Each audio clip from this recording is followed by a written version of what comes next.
Hello everyone សួស្តីបងប្អូនទាំងអស់គ្នាដែលតាមដានទស្សនាវីដេអូរបស់ខ្ញុំ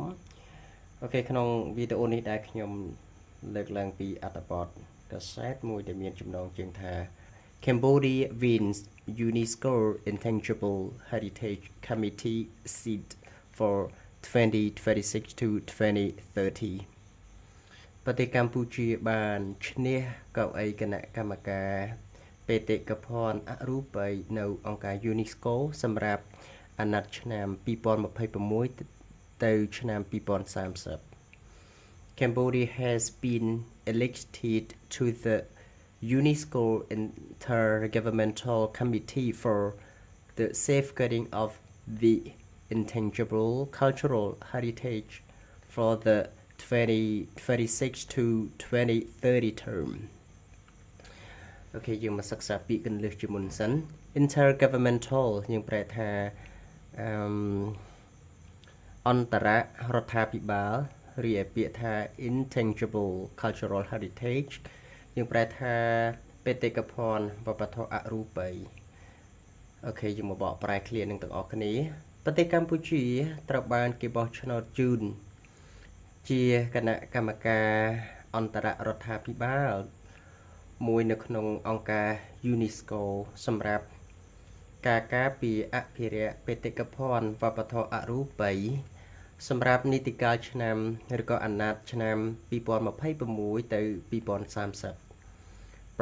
Prime Minister Hun Manet announced the achievement on June 18, describing it as an important milestone for the country អូខេយើងមកសិក្សាពីកន្លឹះក្នុងឃ្លាប្រយោគនេះយើងមានពាក្យ announce យើងប្រែថាប្រកាស achievement សមិទ្ធផល milestone ទីនេះគឺផ្ដោតទៅលើព្រឹត្តិការណ៍ឬក៏ហេតុការណ៍អូខេយើងមកបកប្រែទាំងអស់គ្នានាយករដ្ឋមន្ត្រីសម្ដេចធិបតីហ៊ុនម៉ាណែតបានប្រកាសពីសមិទ្ធផលឬក៏ភាពជោគជ័យកាលពីថ្ងៃទី18មិថុនាបានរៀបរាប់ថាវាគឺជាព្រឹត្តិការណ៍ដ៏សំខាន់មួយសម្រាប់ប្រទេសជាតិ The election took place during the 11th General Assembly of the Seed Parties through the 2003 Convention for the Safeguarding of the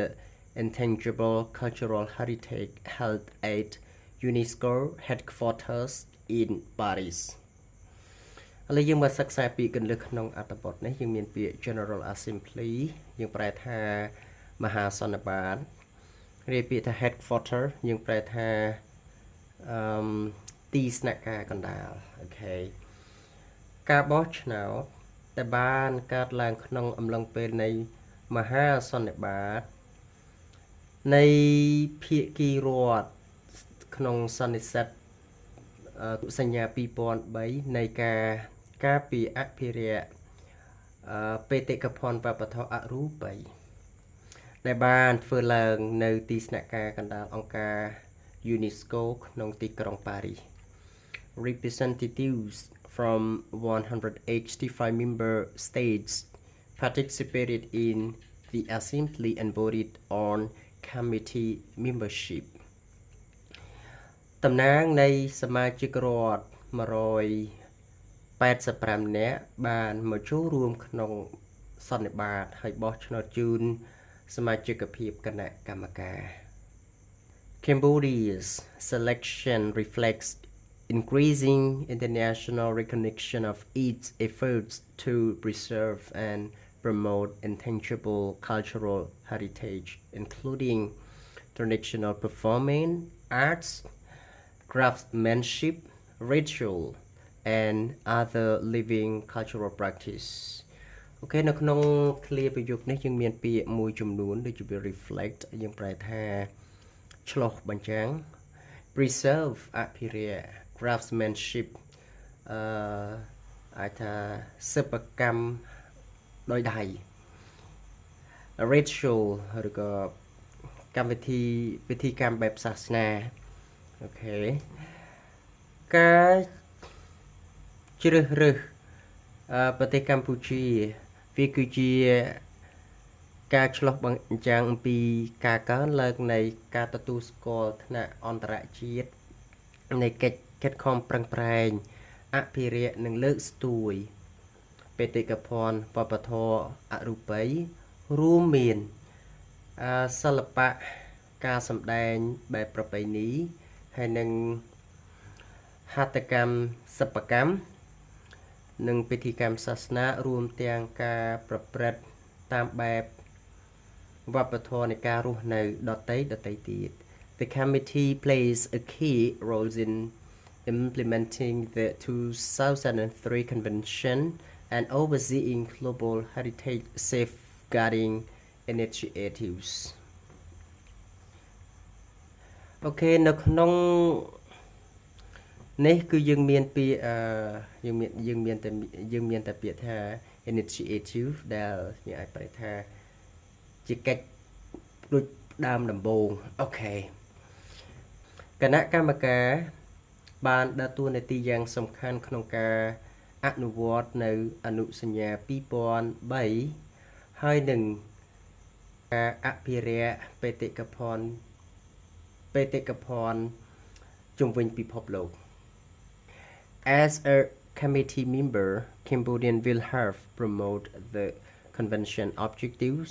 and participate in decision regarding UNESCO heritage inscription.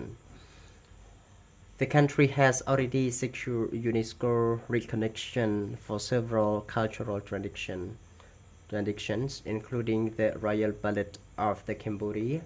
Sbai Thom, Chapai Dong Veng, Lakon Khol, What's Why and That, and Gunlabokatao. The new term will run from 2036 to 2030. Okay. ចឹងនៅក្នុងនេះយើងមានពាក្យថា heritage inscription ការចុះបញ្ជីបេតិកភណ្ឌពិភពលោក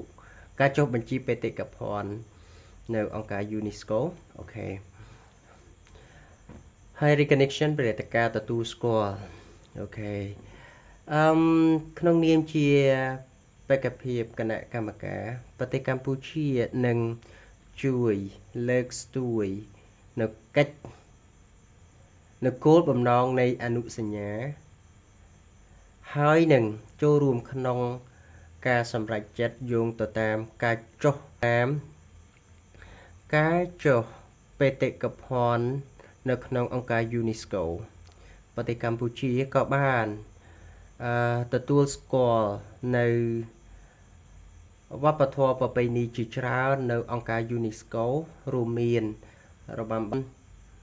អប្សរាល្ខោនស្បែកធំចាប៉ីដងវែងល្ខោនខលវត្តស្វ័យអណ្ដែតហើយនឹងគុនលបកតោហើយអាណត្តិថ្មីវានឹងចាប់ផ្ដើមនៅឆ្នាំ2026ទៅឆ្នាំ2030អូខេអរគុណច្រើនចំពោះការទស្សនានៅคลิปវីដេអូនេះ